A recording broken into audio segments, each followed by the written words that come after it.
Good morning, friends. Hello, hello. How are you this morning? I hope things are going grand for you. Good day to you on this beautiful day.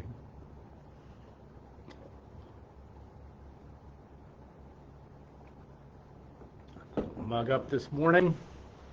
You're doing grand.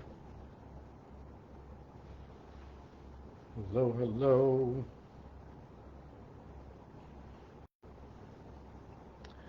Good day to you.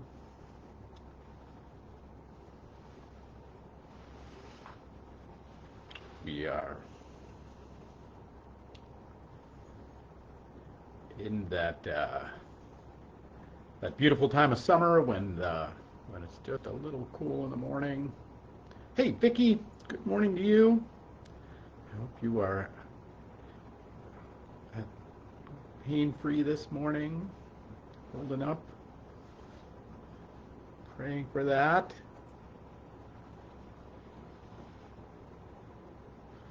7 a.m. Monday. Very good. We will keep you in our prayers for sure. Good morning, friends. Hello, hello. Hey, Jane, good morning to you. Hornets, pine pitch, all the fun of summer. There it is. Yes.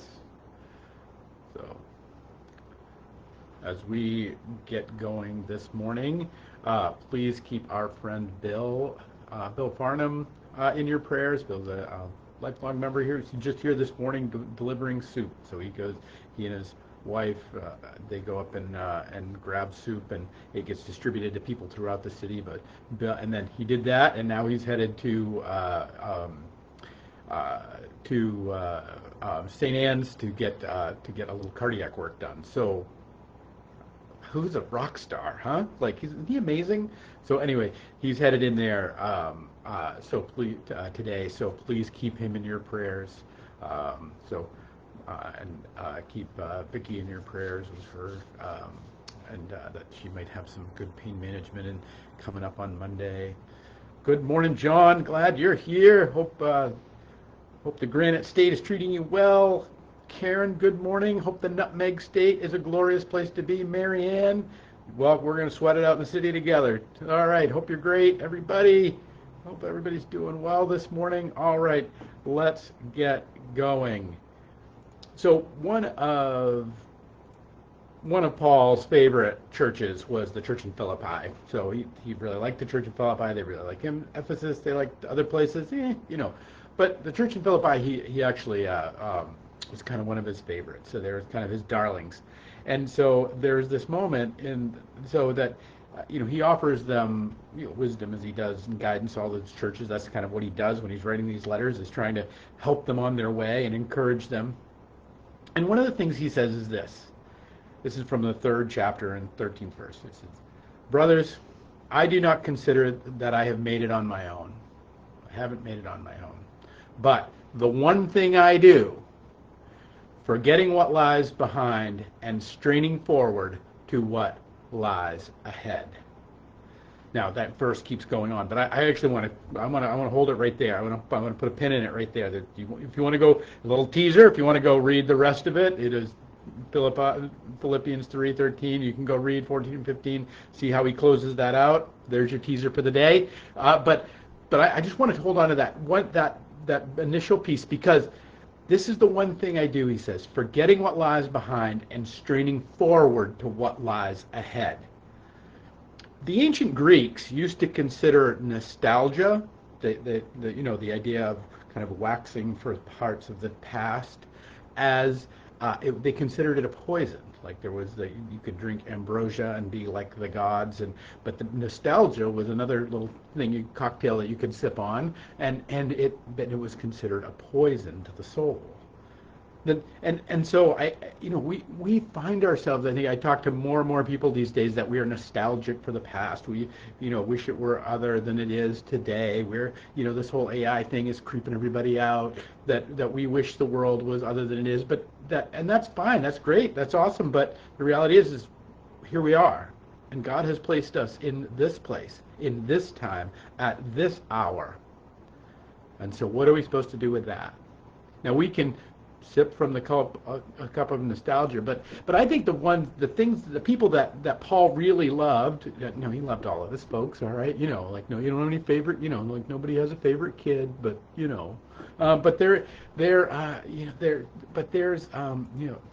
this way in the Church of Philippi that he's saying, I don't consider I've made it on my own, says Paul, but it's not Paul's show. I didn't do it all by myself, but there is a thing that I do, is I forget what lies behind me. I don't sip from the cup of nostalgia, and I strain forward for what lies ahead.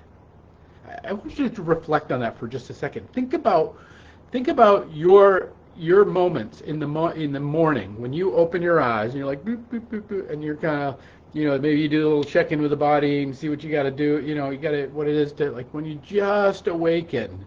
And maybe, what is your experience? Do you have this experience of, like, all the things crashing in on you, that you feel like the day of the coming day, like, oh God, I got to do this and I got to do that, or oh my gosh, this hurts, or that I've got to contend with it. Does it feel like a world pressing in on you? Or is it like, okay, thank you, Lord, for another day? Is there gratitude in it? Just whatever your experience is. And I'm not trying to judge that or tell you what it should be, but there is this way of what Paul is suggesting, is that what it is to strain forward, to lean forward into what is coming next. That there's this beautiful and wondrous idea that of the creation story, of that God creates sunrises and sunsets and flowers and all of the beauty of creation.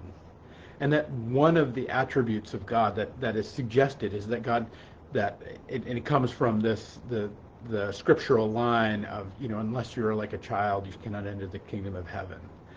That it suggests there's this childlike quality to God, where because every time God has a new sunrise, right? God has a new sunset. God has a new flower to bloom. God has a new beauty ready in the next season, except for mud season. There's nothing beautiful about that.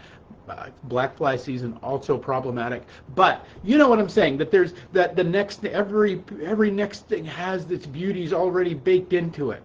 But this is the rhythm. This is a cycle that continues through.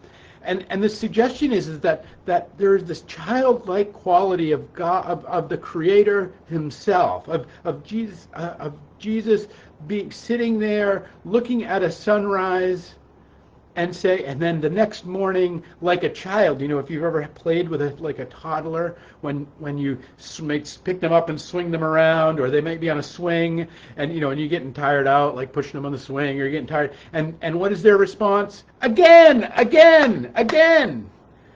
You pick them up and throw them, and they're like, again. Well, there's a way in which there's those who suggested that that's actually a divine trait. That every time God creates a sunrise, it is again. Every time God creates a sunset, it is again. Every time God creates a flower to blossom, it is again. And that when Paul is talking about the one thing I do is forget what's behind me and strain toward what lies ahead, it is with that spirit of again. Let's see what this next day brings. Now, I'm not suggesting we can all manage to pull that off every day or anything like that. But we just got done, in our house, we just got done rewatching the first season of Ted Lasso. I have a number of stuff in my office over here on the bookshelves, I'll bring one. But one of them is a gift I received in the Little People's, from the Little People's collection. And I think I've talked about this before, but it reminds me, because I like this series so much, and I like that there's a lot of real beauty and wisdom in Coach Ted Lasso, who is if you've never watched it, it's okay. This little guy over here, he has this way in which he has this perennial spirit. That Ted, in some ways, embodies this sense of again, and that he had a player that was making chronic mistakes. Actually, this guy over here, Sam Avesanya, that he was making all these chronic mistakes. And he said, Sam, do you know what the happiest creature in the world is? And he says, no, coach, I don't know what the happiest creature in the world is. It's a goldfish. And he says, why is it a goldfish? He said, because it only has a 10-second memory.